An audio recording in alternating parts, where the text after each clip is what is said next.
ورحمۃ اللہ وبرکاتہ۔ کل ایک بڑے ہی پیارے بھائی، ہم اکٹھے اسکول میں پڑھتے رہے ہیں، انہوں نے مجھ سے رابطہ کیا واٹس ایپ پہ۔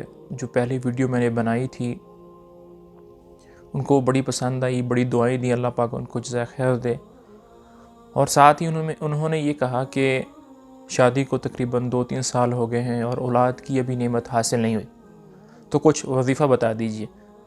تو میں تو کوئی اتنا بڑا شیخ نہیں ہوں، کوئی اتنا بڑا کوئی وظیفوں والا نہیں ہوں، لیکن کچھ باتیں جو ہیں وہ آپ سے عرض کرنا چاہتا ہوں اس معاملے کے اندر۔ آپ 3 کام کریں۔ پہلا کام یہ کریں کہ اللہ رب العزت کے ساتھ اظہار و رضا و تسلیم یہ کریں، یعنی دل میں یہ بولیں کہ اے اللہ آپ حکمت والے ہیں، آپ جاننے والے ہیں، آپ کے ہر کام میں ایک نہیں بلکہ کئی حکمتیں ہوتی ہیں۔ مجھے اولاد کی نعمت حاصل نہیں ہوئی، اس میں آپ کی ضرور بضرور ایک نہیں کئی حکمتیں ہوں گی۔ اے اللہ میں آپ کے اس فیصلے سے راضی ہوں۔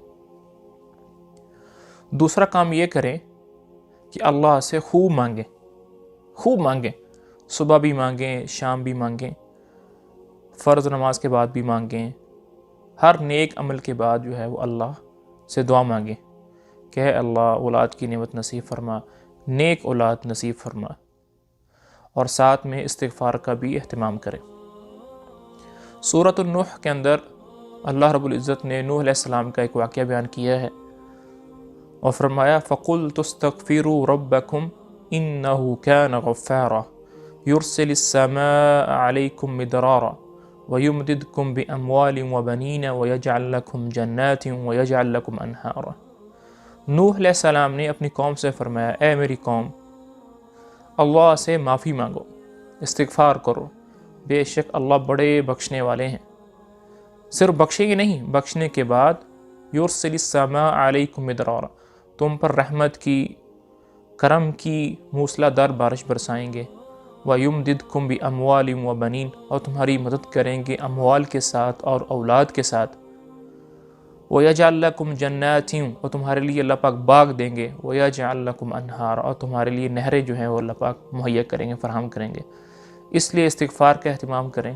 استغفار صرف زبان سے استغفر اللہ کہنے کا نام نہیں ہے، بلکہ اپنے طرز زندگی کا بدلنے کا نام ہے کہ اے اللہ پچھلی جو میری غفلت والی زندگی تھی، کوتاہی والی زندگی تھی، اس سے میں معافی مانگتا ہوں اور اب اپنے اس طرز زندگی کو بدلوں گا۔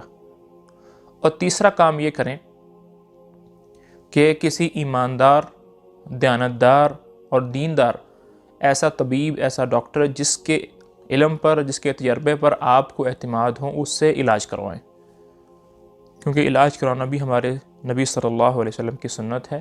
ھذا وصلی اللہ علی نبینا محمد وعلی آلہ وصحبہ اجمعین۔